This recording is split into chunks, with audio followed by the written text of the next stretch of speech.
영혼의 쉼터에 오신 여러분, 2025년 대망의 새 아침이 밝았습니다. 올 한 해는 더욱더 건강하시고 하시는 모든 일들이 주 안에서 아름답게 열매 맺는 풍성한 한 해가 되시기를 소망합니다. 시편 52편은 에돔인 도액이 사울에게로 가서 다윗이 아히멜렉의 집에 왔다고 그에게 말하던 때라는 표제어가 있습니다. 그러므로 시편 52편의 성경적 배경은 사무엘상 22장 9절로부터 보면 도액이 사울에게 말하기를 이새의 아들이 노베에 있는 아히멜렉에게 온 것을 내가 보았는데 아히멜렉이 그들에게 음식도 주고 골리앗이 쓰던 칼도 주었다라고 일러 바칩니다. 그러자 사울이 자기 호위병들에게 아히멜렉을 죽이라고 했지만 호위병들이 제사장이라 죽이기 싫어하니까 간신 도액에게 명하여 제사장은 물론 그 동네에 사는 남녀와 아이들과 젖 먹는 애들과 소와 나귀와 양까지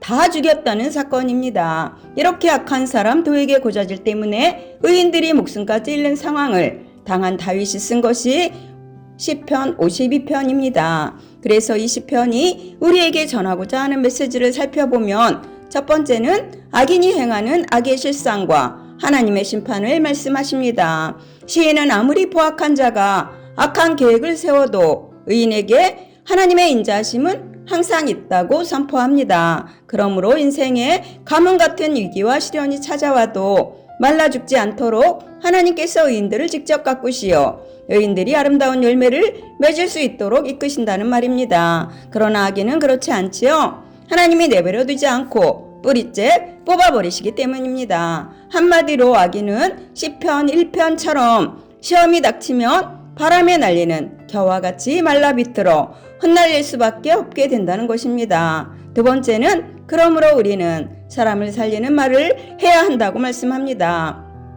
오늘 시편 52편은 악인들이 말하는 나쁜 버릇과 습관에 주목합니다. 말이란 말하는 사람의 내면의 상태를 그대로 보여주는 것이기 때문이에요. 오늘 본문은 한 사람이 행한 악한 말이 많은 사람을 죽음에 이르게 하는 장면을 보여줍니다. 그러나 하나님은 공동체를 병들게 하는 악한 말과 행동에 개입하시고 그들을 심판하십니다. 이러한 말은 악한 말로 사람들을 해치는 악인들에 대한 경고예요. 더 나아가 하나님의 백성에게 사람을 살리는 생명의 말을 하라고 하는 권면이기도 합니다. 1절로 5절은 악인은 반드시 심판을 당할 것이라고 말합니다.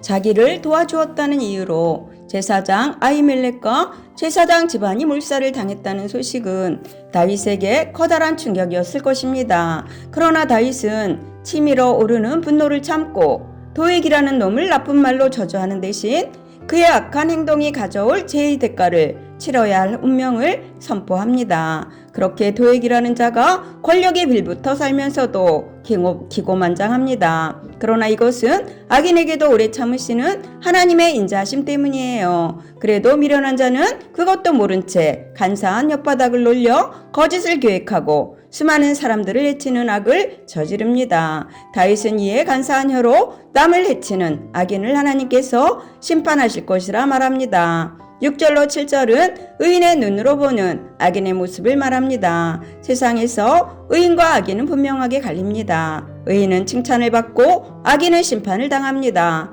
그럼에도 악이 소멸되지 않는 이유는 의를 추구하는 사람만큼이나 악을 맹종하는 사람이 너무나 많기 때문이에요. 악인이 수단과 방법을 가리지 않고 악을 행하는 이유는 두 가지입니다. 세상의 힘이 하나님보다 더 강하다고 믿기 때문이에요. 또 풍부한 재물로 얻는 만족이 자기에게 영원할 것이라 여기기 때문입니다. 따라서 의인은 그들의 모습을 하나님의 시선으로 바라보며 비웃게 됩니다. 곧 그들에게 심판이 닥칠 것을 알기 때문이에요. 사람들은 눈에 보이는 것에 이끌려 살아갑니다. 그러나 성도는 눈에 보이는 것이 아니라 하나님의 약속을 믿고 의의 길을 담대하게 걸어가야 합니다.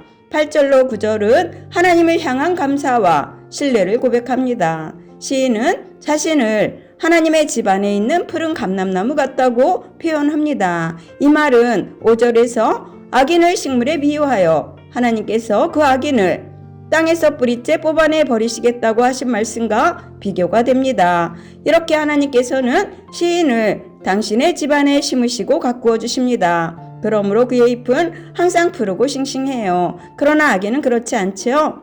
악에는 하나님의 도우심이 없기에 열매를 맺을 수 없고 생명의 근원인 땅에서 뽑혀질 것입니다. 우리는 악인이 형통하고 의인이 고난당하는 곳에 좌절합니다. 그래서 하나님에게 원망이나 불평을 쏟아내기도 하죠. 그러나 시간이 지나가게 되면 어느덧 악인들이 몰락하는 것을 수없이 보았습니다. 지금 다윗은 자기를 도와주었다는 이유로 제사장 집안이 물살을 당하는 현실에서도 하나님의 집에 있는 푸른 감람나무를 떠올리고 있어요. 그러면서 진정한 생명과 풍년은 재물을 의지하는 자들이 아니라 하나님의 인자하심을 의지하는 사람에게 임할 것으로 선포합니다. 뿐만 아니라 하나님이 이루실 최후의 승리를 현재 고난 속의 삶으로 가져옵니다. 그렇게 주의 이름을 사모한다는 것은 막연한 기다림이 아니라 약속을 믿고 최후 승리를 기대하며 오늘의 고난을 능히 이기는 기다림을 말하는 것입니다. 결론입니다. 악인들이 판치는 세상에 우리에게 두 가지 믿음이 필요합니다. 그것은 하나님이 우리와 언제나 함께 계셔서 인자를 베푸신다는 것과 반드시 악인을 심판하신다는 믿음이에요. 우리가 이 믿음 위에 굳게 설 때 세상의 공격과 유혹을 물리치고 승리할 것이며 하나님을 모르는 사람들에게 회개와 구원의 메시지를 힘있게 전할 수 있을 것입니다. 영혼의 쉼터를 사랑하시는 여러분, 하나님의 인자하심과 선하심을 날마다 맛보는 것이 진정한 형통의 비결이며 진짜 행복임을 알아야 합니다. 어떤 어려움을 만나더라도 하나님의 약속의 말씀을 믿고 기다림으로 해결받는 은혜가 여러분 가운데 임하시기를 예수님의 이름으로 축원합니다. 아멘. 감사합니다.